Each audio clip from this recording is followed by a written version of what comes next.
back, slightly late, recent reads wrap up. What happened was I had a book that I wanted to finish for this video, and I didn't finish it.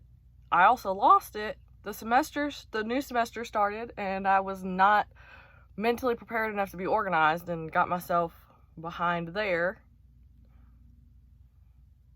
You know, enough putting myself on blast about that, I guess. So I have 4 books to talk about.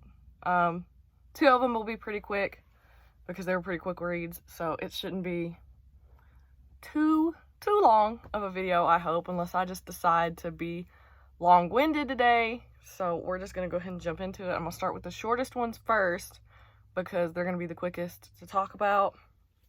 And so I'll tell you the backstory behind these. So I was in a used bookstore, like a town over, and I found these. They were like $1.99. They were really cute, and I remember playing with the toys when I was younger, and so I just went ahead and snatched these. Were they really worth $1.99 with how fast I read them? Probably not, but I bought them anyway. And so the first one that I read, I believe, if I remember correctly, I don't remember the order of these, is one of the Pound Puppy books, and it's called The Puppy That Nobody Wanted. And it's a really, really short, like, kid's book, and I just thought it was cute, so I bought it. I gave it like 4 stars because it was a cute kid's book. If you follow me on Goodreads, you already know this, so you've got all the spoilers from Goodreads because I don't hide it, I guess. And then the second one is another Pound Puppy book, and it is Lost and Found, and it was really cute. Little dog got lost. Its family was looking for it. You know, the whole 9 yards. And so that's it for the really, really short ones. The next one I have, this is definitely not the third one I finished, but we're going to save the worst for last here. And so the third book I read is The Disreputable History of Frankie Landu Banks by E. Lockhart. This is one of her older novels, and it was really good. I found it at another different used bookstore, and it was like 50 cents. I just picked it up. I thought it was cute. I was like, E. Lockhart writes pretty good, so that's really what started that. But I don't know if you can see this or not, but it's got annotations in it, like a lot of annotations where somebody, I guess, wrote a paper about it. It's got a lot in there, so that was kind of fun. Even though the handwriting was hard to read, that was kind of fun while reading it, seeing like where they left notes and what their notes were and all that. But it was definitely not fun notes. It was for some type of assignment because you see like plot points and blah blah blah. So that was the fun part of the book. This book is actually about Frankie, who is in her sophomore year of high school at a, I guess, prestigious private school.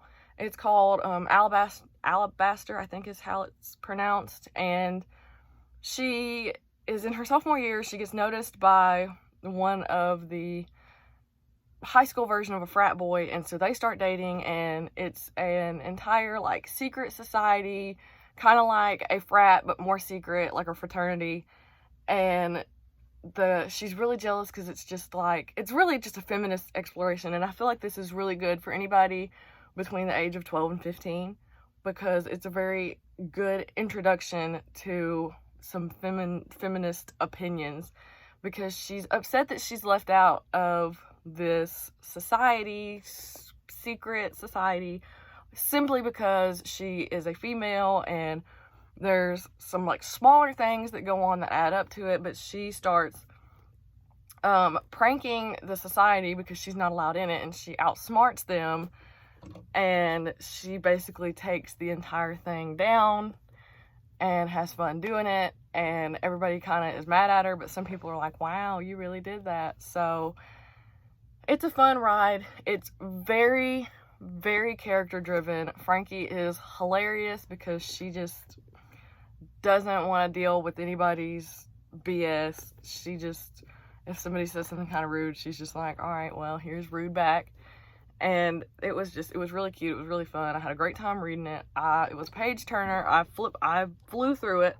The beginning was a little slow for me, but it picked up pretty quickly and took off.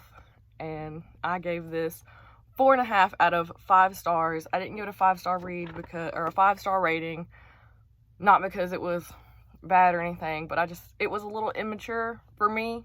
But I felt like if I'd been younger, I would have probably really appreciated this book. But I thought it was really, really cute. And this last one belongs in the trash can. And it is The Chain by Adrienne Mckinty. I gave this 2 out of 5 stars.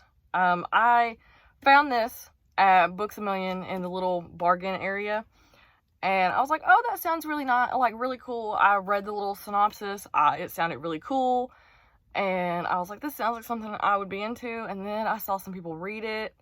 I saw some ratings on Goodreads, and they were like, oh, this is trash. And I was like, ugh. But I read it because I was like, well, maybe I like trash, you know? And update, I don't like trash. It was, for lack of better words, it was a great plot idea. It just was not executed properly. But I'll tell you what it's about. So, what is her name? I already forgot her name.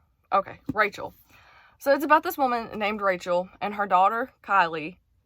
And Rachel is on her way to a doctor's appointment one morning, and Kylie gets abducted and becomes a part of the chain, and Rachel has to go through an entire chain of events to get her child back. She has to abduct another child to keep the chain going and cause chain reactions, hence the chain. And it was really good. It was really intriguing. I thought it was a great idea that was poorly executed. It got really boring. Past the 1/3 mark, it got really boring. Rachel was kind of annoying. Kylie, you didn't really see a ton of Kylie, but she was pretty okay. And then we have a slight love thing going on, and every time I thought this book was about to end, it just kept going. It kept going. The ending really wasn't all that satisfying, and it wasn't what I thought it was going to be, I guess, but it wasn't that great at its execution, and it really wasn't that great at anything, really. It was really slow. It kind of picked up towards the end, and I did finish it. I almost DNF'd it, but I was like, no, I gotta know how this ends. I kind of wasted my time, but that's that. 2 out of 5 stars. I don't recommend. There's nobody that I would recommend this to and be like, oh yeah, you totally like trash, you know. I wish I hadn't spent money on it because I'd throw it away. Not really, but I would heavily consider it. And that's all of the books that I have recently read. I hope to see you very soon. I actually have an entire book haul that I filmed and haven't posted, so maybe you'll see that really soon. Until next time, have a good one.